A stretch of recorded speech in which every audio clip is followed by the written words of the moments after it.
మనకి మూడవ సెమిస్టర్లో భాగంగా ఫస్ట్ యూనిట్ నుంచి స్థూల అర్థశాస్త్రము నిర్వచనాలు ప్రాధాన్యత అనేటువంటి చాప్టర్ని మనకి సిలబస్లో పెట్టడం జరిగింది. దీంట్లో మనకి స్థూల అర్థశాస్త్రం అనేటువంటి అంశం గురించి మనం ఇప్పుడు డిస్కస్ చేయబోతున్నాం. మనకి ఎకనామిక్స్లో రెండు డివిజన్స్ ఉంటాయి. దాంట్లో మొదటిది మైక్రో ఎకనామిక్స్ అని, రెండోది మ్యాక్రో ఎకనామిక్స్ అని చెప్పేసి పిలుస్తాం. ఈ మ్యాక్రో ఎకనామిక్స్గా ఇలా అర్థశాస్త్రాన్ని గమనించిన వ్యక్తి రాగ్నర్ ఫ్రెష్ అనేటువంటి ఆర్థికవేత్త ఈ యొక్క అర్థశాస్త్రం రెండు భాగాలుగా చేయడం జరిగింది. స్థూల అర్థశాస్త్రం అనేది ప్రధానంగా చర్చించే అంశాలు ఏంటంటే మొత్తం ఆర్థిక అంశాల గురించి చర్చించే శాస్త్రాన్ని స్థూల అర్థశాస్త్రంగా చెప్పడం జరుగుతుంది. ఇందులో జాతీయ ఆదాయము, మొత్తం వినియోగము, మొత్తం పొదుపు, మొత్తం పెట్టుబడి, అలాగే స్థూల ఆర్థిక సమస్యలైనటువంటి పేదరికము, నిరుద్యోగము, వ్యాపార చక్రాలు, ద్రవ్యోల్బణము, ఆర్థిక మాంద్యం వంటి సమస్యలను కూడా ఇది ఎక్కువగా చెప్తూ ఉంటుంది. అదే మైక్రో ఎకనామిక్స్ అయితే కనుక వైయక్తిక ఆర్థిక అంశాలను పరిశీలించే శాస్త్రాన్ని మైక్రో ఎకనామిక్స్ అని చెప్పడం జరుగుతుంది అన్నమాట. ముఖ్యంగా స్థూలార్థ శాస్త్రం అనేది మొత్తం ఆర్థిక వ్యవస్థ పనితీరును అధ్యయనం చేస్తుంది, జాతీయ ఆదాయ వృద్ధి తీరుతెన్నులను అధ్యయనం చేస్తుంది, అలాగే ఒక దేశంలో పారిశ్రామిక పురోగతిని కూడా అధ్యయనం చేసే శాస్త్రంగా మనం చెప్పవచ్చు. అయితే స్థూలార్థ శాస్త్రము దాని యొక్క పుట్టుక అనే విషయం చూస్తే, స్థూలార్థ శాస్త్రము దాని యొక్క పుట్టుక అనే విషయం చూస్తే 1930 సంవత్సరం నుంచి స్థూలార్థ శాస్త్రానికి విశేషమైన ప్రాముఖ్యత పెరిగింది. దీనికి కారణం ఏంటంటే 18-19 శతాబ్దాలలో అప్పట్లో ఉన్నటువంటి కొంతమంది మర్కంటలిస్ట్ అంటే వ్యాపారవాదులని, అలాగే ఫిజియోక్రాట్స్ అంటే భౌతికవాదులు అని చెప్పేసి రెండు భాగాలుగా ఉండేవారు అన్నమాట. ఇందులో భౌతికవాది అయినటువంటి క్వినే అనే ఆర్థికవేత్త, భౌతికవాది క్వినే అనేటువంటి ఆర్థికవేత్త 1758 సంవత్సరంలో ద టేబుల్ ఆఫ్ ఎకనామిక్స్ అనే గ్రంథం రాశాడు. ద టేబుల్ ఆఫ్ ఎకనామిక్స్ అనే గ్రంథం. ద టేబుల్ ఆఫ్ ఎకనామిక్స్ అనే గ్రంథంలో ఈయన అర్థశాస్త్రాన్ని జాతీయ ఆదాయ ప్రవాహము అనేటువంటి అంశాన్ని ఈ క్వినే ఆర్థికవేత్త 1758లో ఈ టేబుల్ ఆఫ్ ఎకనామిక్స్ అనే గ్రంథంలో జాతీయ ఆదాయ ప్రవాహము అంటే సర్క్యులర్ ఫ్లో ఆఫ్ ఇన్కమ్ అని చెప్పేసి పిలుస్తాం అనమాట. నేషనల్ ఇన్కమ్ ప్రవాహము అని చెప్పేసి ఒక అంశాన్ని చెప్పడం జరిగింది. ప్రవాహము దీంట్లో ఏమర్థమవుతుందంటే మనకి జాతీయ ఆదాయం అనేది ఒక ప్రవాహం వంటిది. అది ఎట్లా అంటే జాతీయ ఆదాయం అనేది దానికి వినియోగము, ఉత్పత్తి, వినిమయము అనే అంశాల గురించి మనం చెప్పడం జరుగుతుంది అనమాట. అంటే జాతీయ ఆదాయం అనేది ఎలా ప్రవహిస్తుంది అంటే గృహ రంగము మరియు వ్యాపార రంగం అని చెప్పేసి రెండు అంశాలు తీసుకుంటాం. ఒకటి గృహ రంగము అని చెప్పేసి, రెండు వ్యాపార రంగం అని చెప్పేసి తీసుకుంటాం. గృహ రంగం వద్ద ఉన్నటువంటి ఉత్పత్తి కారకాలు ఇవేంటన్నమాట, ఉత్పత్తి కారకాలు వ్యాపార రంగానికి తరలి వెళతాయి. అక్కడ వస్తువులను ఉత్పత్తి చేసిన తర్వాత ఈ ఉత్పత్తి కారకాలకు వ్యాపార సంస్థలు ఉత్పత్తి కారకాల ధరలు చెల్లిస్తాయి. ఇది ఒక ప్రవాహం. అయితే తర్వాత గృహ రంగంలో ఉన్నటువంటి వ్యక్తులకు వ్యాపార సంస్థల వద్ద ఉన్న వస్తువులు మనకు అవసరమవుతాయి కాబట్టి గృహ రంగం వారి యొక్క డిమాండ్ మేరకు వస్తువులు వ్యాపార రంగం నుంచి గృహ రంగానికి ప్రవహిస్తాను. ఇది ఏంటంటే వస్తు మరియు సేవలను తీసుకుంటాం. ఇవి ఎక్కడి నుంచి ఎక్కడ ప్రవహిస్తున్నాయి, వ్యాపార సంస్థల నుంచి గృహ రంగానికి ప్రవహిస్తాయి అన్నమాట. అప్పుడు ఈ వస్తు సేవల యొక్క ధరలు గృహ రంగం నుంచి వ్యాపార సంస్థలకు ప్రవహిస్తాయి. ఇవేంటన్నమాట వస్తు సేవల ధరలు. ఇది జాతీయ ఆదాయం యొక్క ప్రవాహం కింద క్వినే అనే ఆర్థికవేత్త 1758 సంవత్సరంలో ఈ స్థూల ఆర్థిక అంశమైనటువంటి జాతీయ ఆదాయ ప్రవాహం గురించి చెప్పడం జరిగింది. అంటే స్థూలార్థశాస్త్రం అనేది అతి ప్రాచీన కాలం నుంచి కూడా వాడుకలో ఉందనే విషయం మనకి దీనివల్ల అర్థమవుతుంది అనమాట. అయితే ఈ క్వినే తర్వాత స్థూలార్థశాస్త్రానికి ఎక్కువ ప్రయాణించిన ఆర్థికవేత్త ఎవరంటే జాన్ మేనార్డ్ కీన్స్. ఆయన మనం జేఎం కీన్స్ అని చెప్పేసి పిలుస్తాం. ఈయన ఆధునిక అర్థశాస్త్ర పితామహుడు అని చెప్పేసి పేరు.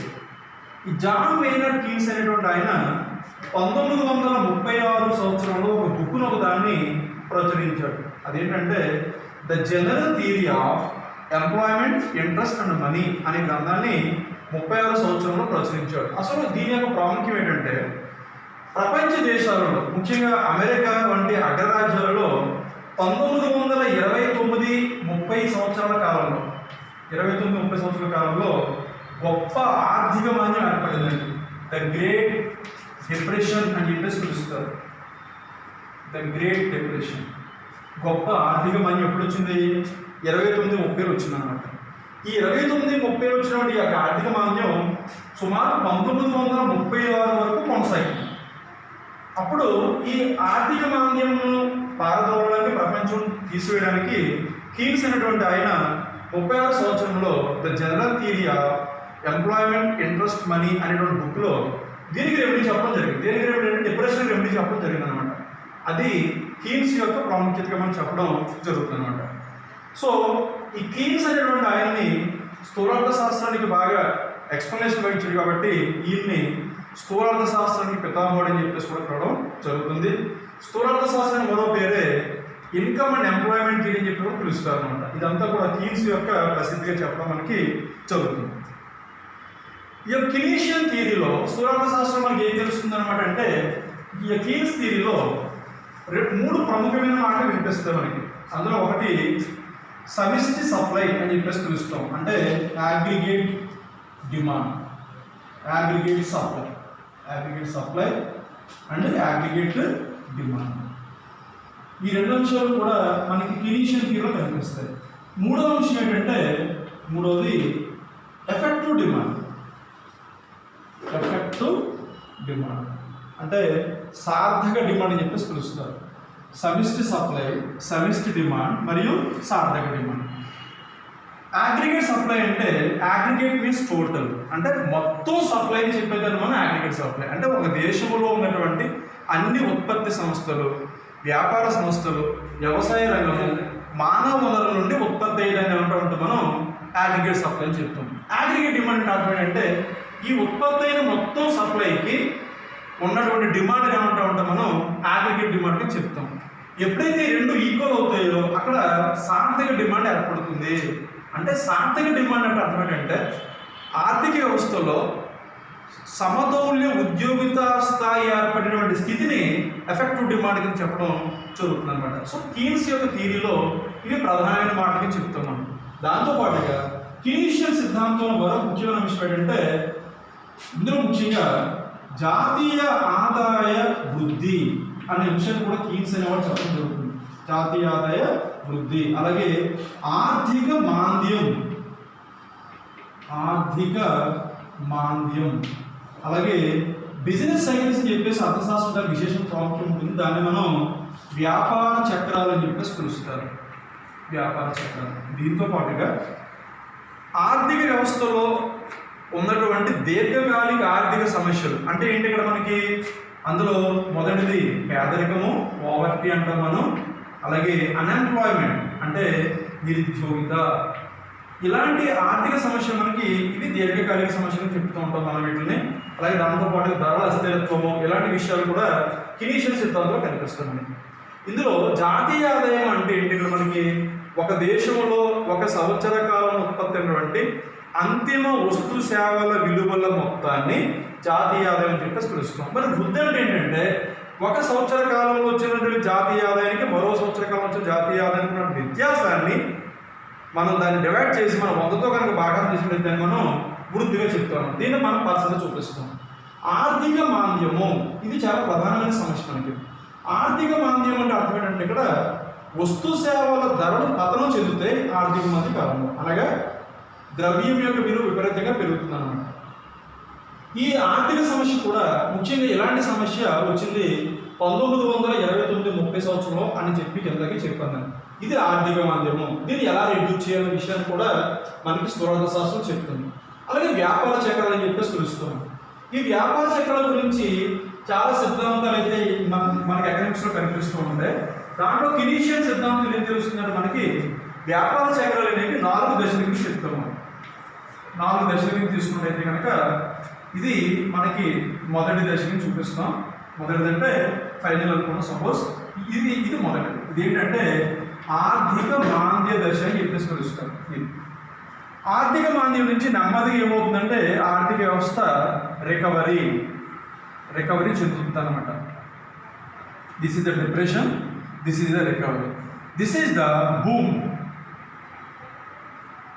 అంటే ఆర్థికంగా అభివృద్ధి చెందే స్థితిని మనం ఏమంటాం అంటే బూమ్ అని చెప్పేసి పిలుస్తాం. అగైన్ ఆర్థిక వ్యవస్థ ఏమవుతుందంటే మళ్ళీ తిరిగి తిరోగమనం చెందుతుంది. ఈ 4ని కలిపి మనం ఏమంటాం అంటే వ్యాపార చక్రాలు అని చెప్పేసి పిలవడం జరుగుతుంది అనమాట. అంటే ఏ ఆర్థిక వ్యవస్థ అయినా ఫస్ట్ స్టార్ట్ అయ్యి ఆర్థిక మాంద్యం నుంచి అక్కడి నుంచి నెమ్మదిగా ఆర్థిక వ్యవస్థ రికవరీ అవుతుంది. అక్కడి నుంచి ఆర్థిక పరిపుష్టికి చేరుతున్న భూమి చేరుతుంది, తర్వాత తిరోగమనం చెందుతుంది, మళ్ళీ ఆర్థిక మాంద్యం. అంటే ఒక చోట ఆర్థిక వ్యవస్థ ఎప్పుడు కూడా కాన్స్టెంట్గా ఉండదనే విషయాన్ని ఇక కీన్స్ అనేవాడు వ్యాపార చక్రంలో చెప్తూ ఉంటాడు. దీంతో పాటు మరొక అంశం ఉంది ఏంటంటే అది ద్రవ్యోల్బణము. ఇన్ఫ్లేషన్ అని చెప్పేసి పిలుస్తాం. ద్రవ్యోల్బణం అనేది ఆర్థిక మాంద్యానికి భిన్నమైనది. ద్రవ్యోల్బణం కారణం ఏమవుతుందంటే వస్తు సేవల ధరలు విపరీతంగా పెరుగుతాయి. ఆర్థిక మాంద్యం వస్తు సేవల ధరలు ఏమవుతాయి? విపరీతంగా తగ్గుతాయి. ఇవన్నీ కూడా ఆర్థిక సమస్యలు. దాంతోపాటుగా పేదరికము, నిరుద్యోగం వంటి సమస్యలు కూడా కీన్స్ అనేవాడు ఈ స్థూలార్థ శాస్త్రం ప్రస్తావించడం జరిగిందన్నమాట. మొదటిగా ముందు మనం చెప్పినట్టుగా సూక్ష్మ స్థూలార్థ శాస్త్రాలని 1933 సంవత్సరంలో 2గా డివైడ్ చేసిన వ్యక్తి ఓస్లో విశ్వవిద్యాలయం యొక్క ప్రొఫెసర్ రాగ్నర్ ఫ్రెష్ అనే ఆర్థికవేత్తను గుర్తుపెట్టుకోవాల్సిన అవసరం ఉంటుందన్నమాట. ఈ తర్వాత ఇంకా సూక్ష్మ అర్థశాస్త్రం నిర్వచనాలు చూద్దాం. సూక్ష్మ అర్థశాస్త్రం యొక్క నిర్వచనాలు అంటే సెకండ్ అంశానికి వెళ్తున్నాం మనం ఇప్పుడు. ఈ నిర్వచనాల్లో మొదటిగా ఈ స్థూలార్థ శాస్త్రానికి నిర్వచించిన వ్యక్తి ఎవరంటే కేఈ బౌల్డింగ్.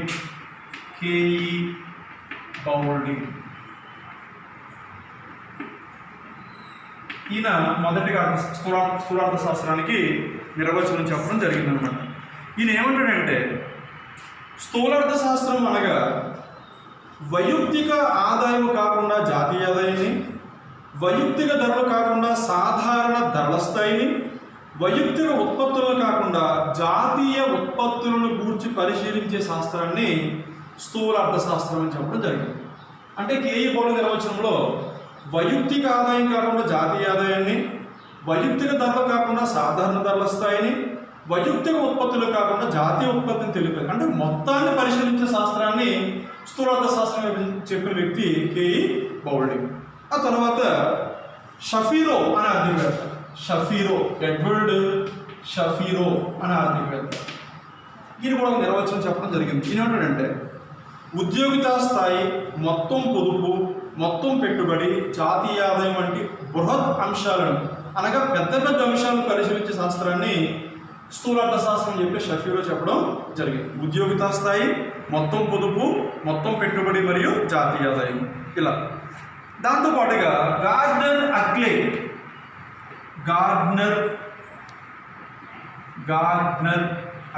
అనే ఆర్థికవేత్త, ఈయన కూడా ఒక డెఫినేషన్ ఇవ్వడం జరిగింది. ఈయన ఏమంటాడంటే స్థూల అర్థశాస్త్రము అనగా ఆర్థిక వ్యవస్థలోని స్థూల చలాంకాలకు సంబంధించినటువంటి వృద్ధి రేటు మరియు అసంతృప్తికర వృద్ధి రేటు, ద్రవ్యోల్బణము, ధరల స్థాయి, అలాగే ధరల స్థిరీకరణ వంటి అంశాలను ఈ స్థూలార్థ శాస్త్రం పరిశీలిస్తుందని చెప్పేసి అక్లే డెఫినేషన్గా చెప్పడం జరుగుతుంది. అంటే ఈ దాంట్లో మనకి ఏమర్థం అవుతుంది అనమాట అంటే స్థూలార్థ శాస్త్రం అనగా ఆర్థిక వ్యవస్థలోని స్థూల చలాంకాలు అంటే ఏమొస్తాం మనకి ఇక్కడ అంటే డైనమిక్స్, మ్యాక్రో డైనమిక్స్ అని చెప్పేసి పిలుస్తాం. That is national income, per capital income, personal income, disposable income, all these are the dynamic aspects according to Gardner అక్లే.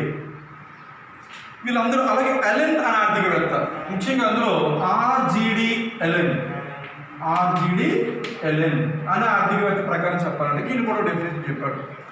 స్థూల అర్థశాస్త్రము అనే పదబంధము భారీ మొత్తాల మధ్య సంబంధాలను అధ్యయనం చేస్తూ చెప్పాడు. చెప్పింది ఎవరు? RJDLN. అంటే భారీ మొత్తాల మధ్య ఉన్న సంబంధాన్ని తెలిపేది స్థూల అర్థశాస్త్రం చెప్పడం జరిగింది, RJDLN గా చెప్పడం జరుగుతుంది అన్నమాట. ఇక స్థూల అర్థశాస్త్రం యొక్క పరిధి అది కూడా చూద్దాం సార్. స్థూల అర్థశాస్త్రం యొక్క పరిధి, ఆ పరిధి అంటే scope of the macro economics, scope of the macro economics. దీంట్లోకి ఏమొస్తాయి అంటే నెంబర్ 1 జాతీయ ఆదాయము, నేషనల్ ఇన్కమ్. నెంబర్ 2 ఆదాయ ఉత్పత్తి ఉద్యోగిత అంటే ఇన్కమ్, ప్రొడక్షన్ మరియు ఎంప్లాయ్మెంట్. కినీషియన్ థియరీలో ప్రధానంగా కనిపించేది ఇన్కమ్ అండ్ ఎంప్లాయ్మెంట్, ఈ రెండు కనిపిస్తుంది మనకి. మూడోది general price level, that is ధరల స్థిరీకరణ అని చెప్పేసి పిలుస్తాం. ధరల స్థిరీకరణ, జనరల్ ప్రైస్ లెవెల్. అలాగే బిజినెస్ సైకిల్, దట్ ఈస్ వ్యాపార చక్రాలు. ఇందాక మనం చెప్పుకున్నట్టుగా వ్యాపార చక్రాలు, ఇవన్నీ కూడా దీనిలో అంశం. అలాగే మనీ, ద్రవ్యము, బ్యాంకింగ్, దాంతోపాటుగా ఫైనాన్షియల్ మార్కెట్, ఇవన్నీ కూడా స్థూలార్థశాస్త్ర పరిధిలోనికి వస్తాయి. వీటితో పాటుగా ఇంకా ఆర్థిక వృద్ధి, economic growth and economic development.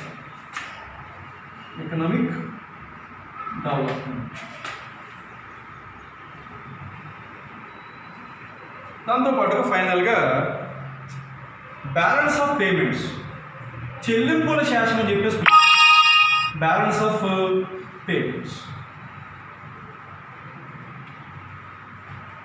ఇవి స్థూల అర్థశాస్త్రము పరిశీలించేటువంటి అంశాలుగా మనం చెప్పడం జరుగుతుంది అన్నమాట. మనం చెప్పుకునేందాక జాతీయ ఆదాయం చెప్పాను మీకు. జనరల్ ప్రైస్ లెవెల్ అంటే అర్థం ఏంటంటే ఒక దేశంలో ఉన్నటువంటి మొత్తం డిమాండ్ అంటే టోటల్ డిమాండ్, అలాగే టోటల్ సప్లై, ఈ రెండూ కలిసి నిర్ణయించేదాన్ని మనం అంటామంటే జనరల్ ప్రైస్ లెవెల్ అని చెప్పేసి పిలుస్తాం. ఈ జనరల్ ప్రైస్ లెవెల్లో ఒడుగులకు వస్తాయి కొన్ని, అంటే ఫ్లక్చుయేషన్స్ అని చెప్పేసి పిలుస్తాం ఇంగ్లీష్లో. వాటికి కారణం ఏంటంటే ఒకటి ఇన్ఫ్లేషన్, రెండోది డిప్రెషన్. మనం ఇందాక అనుకున్నట్టుగా ఇన్ఫ్లేషన్ టైంలో ధరలు ఏమవుతాయి, పెరుగుతాయి. డిప్రెషన్ టైంలో ధరలు ఏమవుతాయి, తగ్గుతాయి అన్నమాట. ఇలాంటి ఒడుగులు వస్తూ ఉంటే అప్పుడు ఆర్థిక వ్యవస్థలో మార్పులు చోటు చేసుకుంటాయి. కానీ ఈ రెండూ లేనటువంటి ఆర్థిక వ్యవస్థను ఏమంటామంటే మనం సాధారణ ధరల స్థాయి కలిగిన ఆర్థిక వ్యవస్థ చెప్తున్నాం. దాంతోపాటుగా మనీ, ద్రవ్యం, ప్రజలందరి చేత సర్వాంగీకారం పొందినది ఏదైనా సరే ద్రవ్యం అని చెప్పేసి క్రౌతడ్ అనే ఆర్థిక వ్యవస్థ డెఫినేషన్ చెప్తారు. అలాగే banking is equal to financial market now, because of nowadays banks are play very vital role to deposit or giving the loans to the public. This is the banking activity nowadays. So this is the financial market is more important nowadays, because this is the system given more loans, financial assets to the various capitalist people or some other agricultural people also. అలాగే economic growth, ఈ economic growth అని అర్థం ఏంటంటే ఆర్థిక వ్యవస్థలో ఉత్పత్తిలో వచ్చే పెరుగుదల తెలిపేదని ఆర్థిక వృద్ధి అని.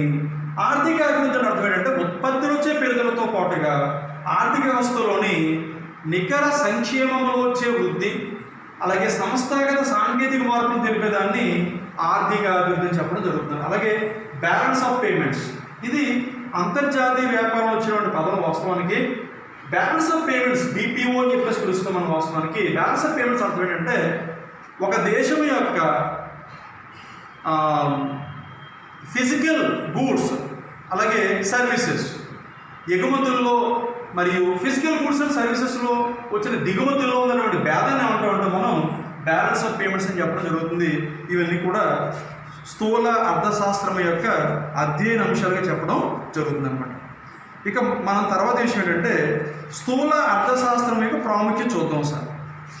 స్థూల అర్థశాస్త్రం యొక్క ప్రాముఖ్యత చివరికి మనం చేస్తాం. ప్రాధాన్యత అని చెప్పి చెప్పాను, ప్రాముఖ్యత. దీంట్లో స్థూల అర్థశాస్త్రం ప్రాధాన్యత అంటే ఇంపార్టెన్స్ అన్నమాట. ఇది దేనికి ప్రాముఖ్యం ఇస్తుంది అంటే, మొదటిగా ఒకటోది ఆర్థిక వ్యవస్థ పనితీరును అవగాహన చేసుకున్నట్టు ఉపయోగపడుతుంది. ఆర్థిక వ్యవస్థ పనితీరును అవగాహన చేసుకోవడం ఒకటి. అంటే ఆర్థిక వ్యవస్థ పనితీరు అంటే సపోజ్ ఇక్కడ ఎకానమీ అని చెప్పేసి పిలుస్తున్నాం. ఒక్కొక్క దేశానికి ఒక్కొక్క ఎకానమీ ఉంటుంది. Suppose Indian economy, American economy, Chinese economy, సమాధానం. సో ఇలా ఒక ఆర్థిక వ్యవస్థ ఎలా పనిచేస్తుంది అనగా జాతీయ ఆదాయం పెరుగుతుందా తగ్గుతుందా, పారిశ్రామిక రంగం పురోగతి ఉందా లేదా, వ్యవసాయ రంగంలో పురోగతి ఉందా లేదా, అలాగే నికర సంక్షేమం చూసి ఎలా పెరుగుతుంది ఏంటి, ఇలాంటి విషయాలను చెప్పినా మనం ఆర్థిక వ్యవస్థలో పనితీరు అవగాహన చేసుకోవడం ఉపయోగపడుతుంది. అలాగే వ్యాపార చక్రాల అవగాహన ఉపయోగపడుతుంది. వ్యాపార చక్రాలను అవగాహన చేసుకోవడానికి కూడా ఇది ఉపయోగపడుతుంది. 3, ఆర్థిక వ్యవస్థలో వివిధ రంగాల పనితీరు. వాస్తవానికి ఆర్థిక వ్యవస్థలో వివిధ రంగాల పనితీరు ఎన్ని రంగాలు ఉంటాయి అంటే 3 రంగాలు ఉంటాయి. ఒకటి అగ్రికల్చర్ వ్యవసాయ రంగము, 2 ఇండస్ట్రియల్ సెక్టర్ పారిశ్రామిక రంగము, 3 సర్వీస్ సెక్టర్. వీటి పనితీరు ఎలా ఉంది అంటే, సపోజ్ అగ్రికల్చర్ సెక్టర్లో పంట దిగుబడి పెరుగుతుందా లేదా, మార్కెట్లో ధరలు ఎలా ఉన్నాయి, రైతులకు గిట్టుబాటు ధర అందుతుందా లేదా, ఎలాంటి విషయాల గురించి చెప్పేదాన్ని మనం వ్యవసాయ రంగంలో చూపిస్తాం. అలాగే ఏ పంట పండుతున్నాయి, నేల రకాలు అంటే ఇలాంటివి. అలాగే మ్యానుఫ్యాక్చరింగ్ సెక్టర్, ఇండస్ట్రియల్ సెక్టర్ అంటే పారిశ్రామిక రంగంలో పారిశ్రామిక అభివృద్ధి పురోగతి ఎలా ఉంది, ఎన్ని భారీ పరిశ్రమలు ఉన్నాయి, ఎన్ని స్మాల్ స్కేల్ ఇండస్ట్రీస్ ఉన్నాయి, ఇలాంటి విషయాలు చెప్పేది పారిశ్రామిక రంగం. ఈ 2 కానీ ఇందులోకి వస్తే మనకి సేవారంగంలోకి ఏమొస్తుంది, ముఖ్యంగా రియల్ ఎస్టేట్ బిజినెస్ కావచ్చు, లేదా బ్యాంకింగ్ కావచ్చు, ట్రాన్స్పోర్టేషన్ కావచ్చు, ఇన్సూరెన్స్ కావచ్చు, ఇలాంటివన్నీ కూడా సర్వీస్ సెక్టర్లోకి వస్తాయి. ఈ 3 రంగాల పనితీరు అవగాహన చేసుకోవాలంటే మనకి ఏం తెలియాలన్నమాట, స్థూలార్థ శాస్త్రం మనకు కంప్లీట్గా తెలియవలసిన అవసరం ఉంటుంది. అలాగే ఆర్థిక వ్యవస్థలో 4వది ఆర్థిక వ్యవస్థలో జాతీయ ఆదాయము, ఉద్యోగిత మరియు పేదరికం మొదలైన సమస్యలను అవగాహన చేసుకోవడానికి కూడా మనకు ఉపయోగపడుతుంది. ఇందులో జాతీయ ఆదాయం చెప్పింది మనకి ఇక్కడ ఉద్యోగిత అంటే ఆర్థిక వ్యవస్థలో చదువుకున్నటువంటి నిరుద్యోగులు ఎంతమంది, చదువుకోకుండా నిరుద్యోగులు ఎంతమంది ఉపాధి పొందుతున్నారు అనే విషయం చెప్తుంది. పేదరికం అనే విషయాన్ని కూడా అంటే ఇందులో ముఖ్యంగా సాపేక్ష పేదరికం, నిరపేక్ష పేదరికం అని చెప్పేసి పిలుస్తాం. మన వంటి భారతదేశంలో ఆర్థిక వ్యవస్థల్లో నిరపేక్ష పేదరికం ఎక్కువ కనిపిస్తూ ఉంటుంది అన్నమాట. అంటే కనీస అవసరాలు కూడా తీరినటువంటి పరిస్థితిని అంటే మనం నిరపేక్ష పేదరికం చెప్పడం జరుగుతుంది. అలాగే 5వది ఆర్థికాభివృద్ధి సాధన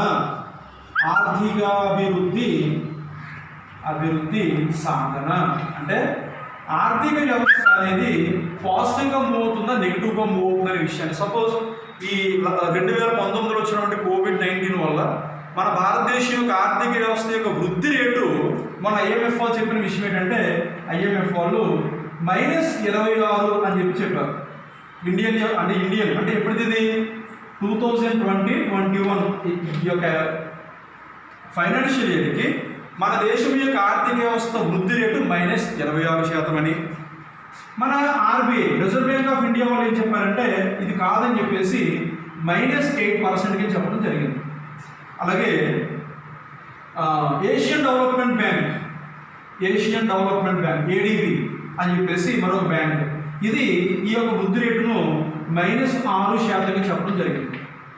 అంటే ఇది ఏంటిది, వృద్ధి రేటు పెరుగుతుందో తగ్గుతుందో అంటే నెగిటివ్ మూమెంట్కి చూపిస్తాం అంతే, నెగిటివ్ మూమెంట్ అనమాట.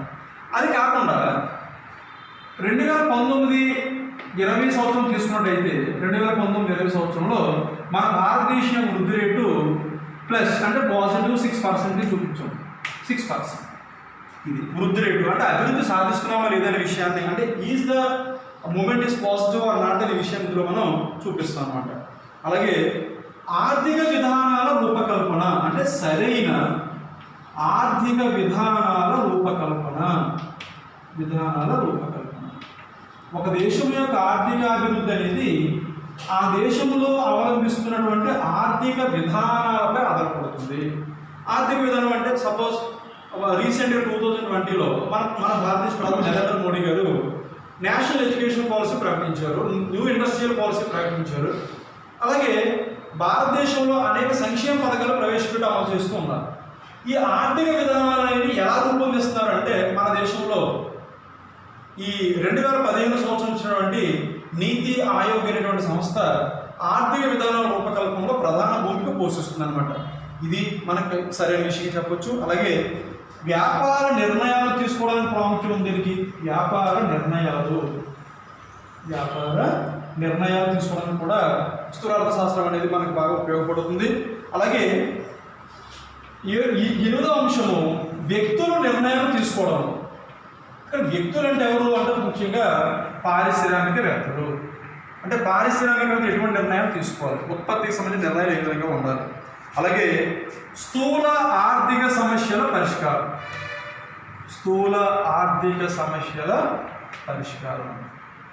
దీంట్లో ఇందా మనం చెప్పుకున్నట్టుగా పేదరికము, నిరుద్యోగము, ధరల స్థిరత, అలాగే ఆదాయ అసమానతలు ఇలాంటివన్నీ కూడా దీనిలోకి వస్తే మనకి స్థూల ఆర్థిక సమస్యలకు వస్తాయి అన్నమాట. వీటి గురించి మనం తెలుసుకోవాలంటే అంటే ఇవన్నీ కూడా ఇందులో విషయాలు అనమాట. స్థూల అర్థశాస్త్రం యొక్క ప్రాధాన్యత అంశాలు కింద మనం వీటిని చెప్పడం జరుగుతుంది అనమాట. ఓకే, ఇక ఈ స్థూలార్థశాస్త్రంలో కొన్ని పరిమితులు ఉన్నాయి దీంట్లో ముఖ్యంగా దాంట్లో పాటుగా సూక్ష్మార్థశాస్త్రానికి స్థూలార్థశాస్త్రానికి ఉన్నటువంటి వ్యత్యాసాలు కూడా మనకి సిలబస్లో ఇచ్చాడు. దానికంటే ముందు మనం పరిమితులు చూద్దాం సార్. వీటిని మ్యాక్రో ఎకనామిక్స్ ప్యారడైజ్ అని చెప్పేసి పిలుస్తారు. అంటే స్థూలార్థశాస్త్ర వైశల్యాలు అని చెప్పేసి. ఉదాహరణకు మేము కూడా చెప్తాను విషయం ఏంటంటే సూక్ష్మ అర్థశాస్త్రంలో నిజమైనటువంటి అంశాలు స్థూలార్థశాస్త్రంలో నిజం కాకపోవడం, లేదా స్థూలార్థశాస్త్రంలో నిజమైన అంశాలు సూక్ష్మ అర్థశాస్త్రంలో వాస్తవం కాకపోవడాన్ని paradise of the macro economics అంటే స్థూల అర్థశాస్త్ర వైపరీత్యాలు అని చెప్పేసి పిలుస్తారు. Paradise of macro economics.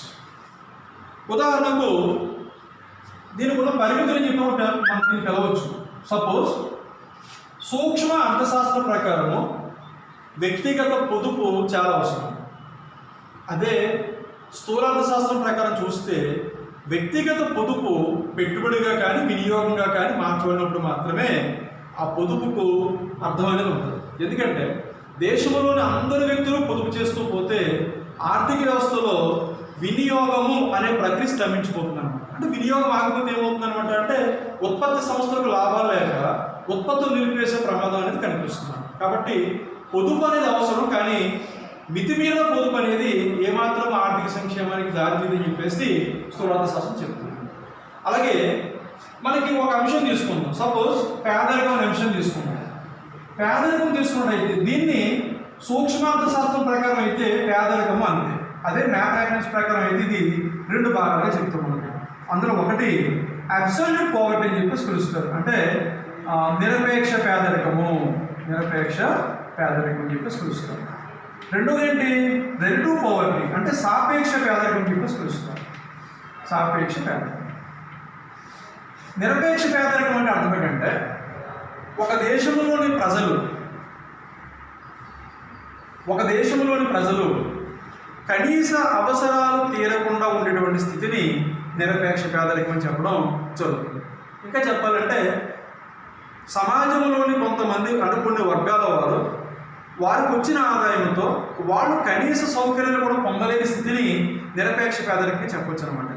ఇక సాపేక్ష పేదరికం అర్థం ఏంటంటే దేశంలోని మొత్తం జనాభాలో అత్యున్నత వర్గాలలో ఉన్నటువంటి మొదటి 10% వారి యొక్క ఆదాయాన్ని దేశం యొక్క మొత్తం జనాభాలో అట్టడుగులో ఉన్నటువంటి మొత్తం 10% జనాభాను జనాభా యొక్క ఆదాయాన్ని పోల్చడం ద్వారా సాపేక్ష పేదరికం అంచనా వేయడం జరుగుతుంది. అంటే పేదరికం అనేది సపోజ్ ఇప్పుడు నిరపేక్ష పేదరికం అనేది అభివృద్ధి చెందని లేదా అభివృద్ధి చెందుతూ ఉన్న దేశాల్లో కనిపించే పేదరికం. సాపేక్ష పేదరికం అనేది అభివృద్ధి చెందిన దేశాల్లో పేదరికం. సో ఇప్పుడు నిరపేక్ష పేదరికం నిర్మూలించాలంటే ఎటువంటి రెమెడీస్ ఉండాలి, సాపేక్ష పేదరికం మనం దాన్ని రెడ్యూస్ చేయాలంటే ఎటువంటి రెమెడీస్ ఉండాలి అనే విషయం చెప్పేది ఎవరంటే మ్యాక్రో ఎకనామిక్స్. అదే పేదరికం అనే అంశం చెప్పేది ఎవరంటే మైక్రో ఎకనామిక్స్ అన్నమాట. కాబట్టి అన్ని సమస్యలకు అంటే అన్ని దేశాల్లో ఆర్థిక సమస్యలకు పరిష్కారం ఒకటే కాదని చెప్పేసి మనకి మ్యాక్రో ఎకనామిక్స్ అని చెప్పడం జరుగుతుందన్నమాట. అలాగే ఇప్పుడు మనం ఇందాక అనుకున్నాం కదా, స్థూలార్థశాస్త్రం యొక్క వైపరీత్యాలు ఎలాంటివి మనం కొంచెం చెప్పొచ్చు. ఇందులో స్థూలార్థశాస్త్రం యొక్క దానికి ఉన్నటువంటి స్కోప్ అంటే లిమిటేషన్స్ చూస్తే కనుక అందులో మొదటిది మ్యాక్రో ఎకనామిక్స్ అనేది వైయక్తిక యూనిట్లపై ఆధారపడడం. వైయక్తిక యూనిట్లపై ఆధారపడడం అంటే వైయక్తిక యూనిట్లపై ఆధారపడడం అంటే అర్థం ఏంటంటే మ్యాక్రో ఎకనామిక్స్ అనేది మనం అధ్యయనం చేయడం ముందు మైక్రో ఎకనామిక్స్ చదవాల్సిన అవసరం ఉంది. అంటే సపోజ్ ఒక దేశంలో తలసరి ఆదాయము అనే అంశాన్ని మనం చెప్పాలంటే కనుక ముందు జాతీయ ఆదాయం కావాలి. జాతీయ ఆదాయం చెప్పేది ఎవరు అంటే మ్యాక్రో ఎకనామిక్స్. దాన్ని తలసరి ఆదాయంలో మార్చుకునేది ఎవరంటే సూక్ష్మార్థశాస్త్రం అన్నమాట. అంటే వైయక్తిక అంటే ఒక్కొక్క వ్యక్తి యొక్క ఆదాయం లెక్కించకుండా మనం జాతీయ ఆదాయం లెక్కించడం అనగా సూక్ష్మార్థశాస్త్రం అనేది చాలా అవసరం వస్తుంది. అంటే వైయక్తికమైనటువంటి యూనిట్లు అంటే సూక్ష్మార్థశాస్త్రం కాబట్టి సూక్ష్మ అర్థశాస్త్రం లేకపోతే స్థూలార్థశాస్త్రం అనేది మనుగడ సాధించలేదు కాబట్టి చెప్పవచ్చు. అలాగే రెండవ విషయం ఏంటంటే దీని యొక్క పరిమితుల్లో విజాతీయమైన యూనిట్లు అంటే ఫ్యాక్టర్స్ ఆర్ నాట్ ఐడెంటికల్స్ యూనిట్లు. విజాతీయమైన యూనిట్లు అంటే అర్థం ఏంటంటే కూడా దేశంలోని ప్రజలందరి యొక్క ఆదాయము జాతీయ ఆదాయం అంటే